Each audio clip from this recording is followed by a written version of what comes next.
Hey everyone, I'm Dan from JazzComposersPresent.com, an online space where composers, musicians, and listeners come together to celebrate the music we love. I'm here with Toronto-based saxophonist and composer Chelsea McBride, leader of the 6-piece Chelsea and the Cityscape and the internationally acclaimed 19-piece Chelsea McBride Socialist Night School. Chelsea is here today to help you find the emotional intent behind your piece. Thanks, Dan. So, I guess what I'm here today to bring to you are questions to ask yourself when you're diving into the beginning of a piece and trying to figure out what exactly the message you're trying to get across is. One of the things I always ask myself first is there a concept that has nothing to do with the music that I want to communicate? So today we're going to use the example of Niagara off my most recent album, Aftermath. This piece features Alex Smaris on vocals and talks about two distinct things. One being the journey of dealing with, coping with depression, and the other being the image of Niagara Falls frozen in the middle of minus 30 in Ontario in the winter, and the sort of magic that surrounds that. So those are the two concepts that we have in mind today. Of that material, one of the things I asked myself when I was writing this piece was if it evoked a specific feeling or an image or a color or a shape or something like that in my mind. And these two ideas connected to me mostly because of the image of thinking of myself stuck under the frozen surface of Niagara Falls, just looking up at the sky, this sort of expanse of all that is possible and being stuck at the bottom of it.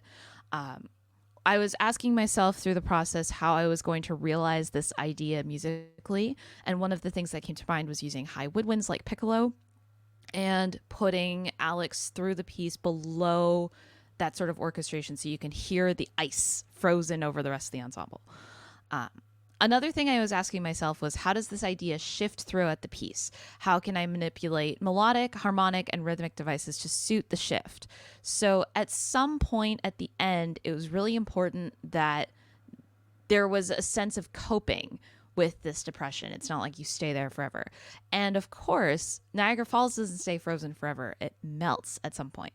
For now, I think I'm going to show you the first two examples. I'll talk a bit in between, just so you can hear where this idea starts before I talk about the ending. So that first image being stuck under the surface of frozen Niagara Falls, let's start with that first example now.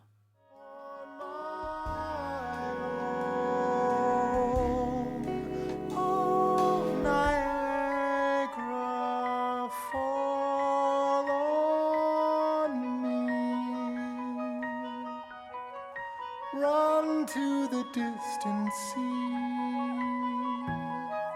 roll over all of me. You taste ephemeral, I felt untouchable, save for you, save for you.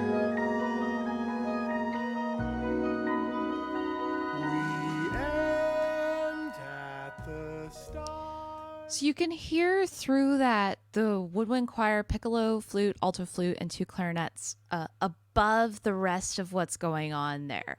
Eventually, the bass comes in to give a sense of that sort of grounding, confidence, stability, that we're going to be here for a while. And eventually, the guitar comes in to add to the sense of that sort of cold, icy, middle of winter chill. The next example you're going to hear is in the same key. It stays in the same sort of range, but now we have the support of the rhythm section with the confidence of that water still running underneath the frozen falls. Let's hear that second example now.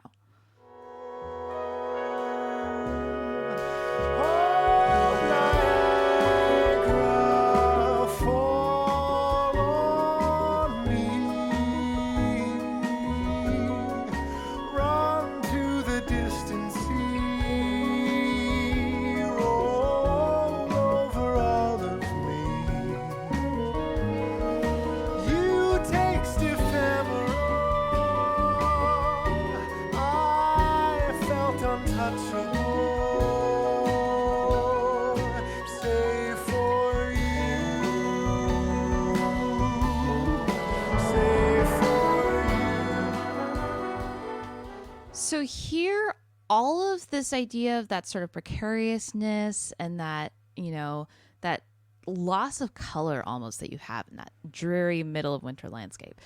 We're back here again. It's familiar. We know what this is like. You can hear the support of the rhythm section, a lot more lower tones with the trombones introduced. And that gives you a sense of, okay, we know this place. We've been here before. We know how it goes. But at the end of all of this, Niagara Falls melts. It resumes doing the thing that it's good at doing. And depression lifts. So we need to have the sense of the falls continuing to rush down and mood lifting at the end of the piece. And the way that I thought to accomplish this was to put Alex and the rest of the ensemble in a more confident key for everybody. So the last example you're going to hear is the last sort of chorus of the tune. The key, it's been transposed down a little bit, so it's in a stronger part of Alex's range. We now have the trumpets in a place where they can support what's going on in the woodwinds. So the woodwinds are in the higher octave and the trumpets are below. And the entire band is in now contributing to this texture. And one could say contributing to that overwhelming feeling that you can get standing, admiring Niagara Falls. Let's hear that last example now.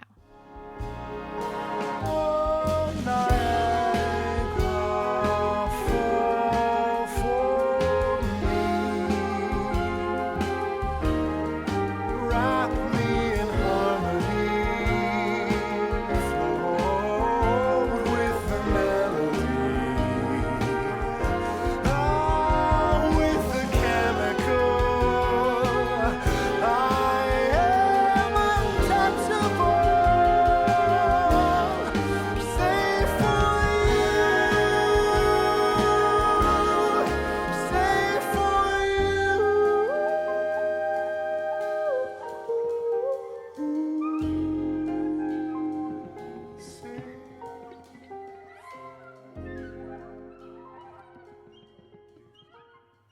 And you can hear that's sort of the beginning of the ending. It starts to trail off into nothing because at the end of this piece, once you have that release of the inevitable coming to intervene, it becomes a memory, a distant memory. And even though that place is now familiar to us and known to us, you don't necessarily get to go back there again. Niagara Falls doesn't freeze every winter. So that's one way of bringing an idea through a piece and making it make sense. But remember, the key is that you're asking yourself the questions to figure out how to do it. Is there a concept that has nothing to do with the music that you want to communicate? What does that evoke in your mind, and how can you use your musical devices and shift your musical devices to get that idea across from the beginning to the end of the piece? That's it for me. Thanks for watching today's mini lesson. Be sure to like, share, and subscribe. Drop any questions, comments, or suggestions for future videos in the comment section down below. To watch our full-length events and participate in live Q&As with our presenting artists, head over to jazzcomposerspresent.com. Thanks, and we'll see you next time.